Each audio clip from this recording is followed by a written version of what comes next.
Hello, this is Ron Paul with your weekly update for Monday, December 1st. It seems nobody wants to be Secretary of Defense in the Obama administration. The President's first two defense secretaries, Robert Gates and Leon Panetta, both complained bitterly this month about their time in the administration. The President's National Security Council staff micromanaged the Pentagon, they said at a forum last week. Former Secretary Gates revealed that while he was running the Defense Department, the White House established a line of communication to the Joint Special Operations Command to discuss matters of strategy and tactics, cutting the Defense Secretary out of the loop. His successor at the Pentagon, Leon Panetta, made similar complaints. Last week, President Obama's third Secretary of Defense, Chuck Hagel, was forced out of office after complaining in October that the administration had no coherent policy toward Syria. He did have a point while claiming recent U.S. bombing in Syria is designed to degrade and destroy ISIS. Many in the administration continue pushing for regime change against Syrian President Assad, who is also fighting ISIS. Chairman of the Joint Chiefs of Staff, General Martin Dempsey, has spoken out in favor of further U.S. escalation in Syria and Iraq, despite President Obama's promise of no combat troops back to the region. Shortly after Chuck Hagel's ouster, the media reported that the President favored Michelle Flournoy to replace him.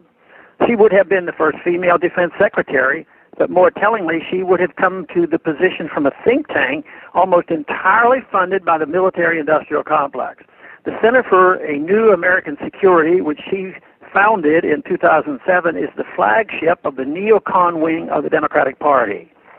The center has argued against U.S. troops ever leaving Iraq and has endorsed the Bush administration's doctrine of preventative warfare.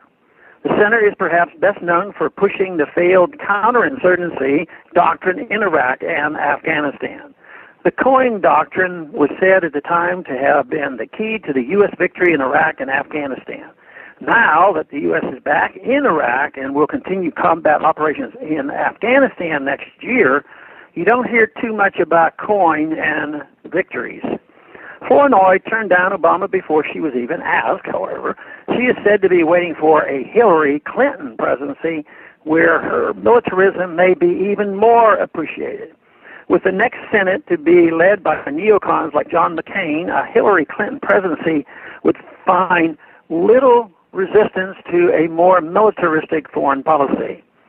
So President Obama cannot keep defense secretaries on the job, and his top Pentagon pick is not interested in serving in the last stretch of a lame duck administration. There is bickering and fighting within the administration about who should be running the latest U.S. wars in the Middle East and elsewhere. Here's one thing none of them are fighting about: the U.S. policy of global intervention. All sides agree that the U.S. needs to expand its war in the Middle East, that the U.S. must continue to provoke Russia via Ukraine, and that regime change operations must continue worldwide. There is no real foreign policy debate in Washington. But the real national security crisis will come when their militarism finally cripples our economy and places us at the mercy of the rest of the world. Thanks for calling this update. A new update is placed on this number, 888-322-1414, every Sunday. The written text can be found on my Ron Paul Institute website at www.ronpaulinstitute.org and on my Facebook page. Thanks for calling.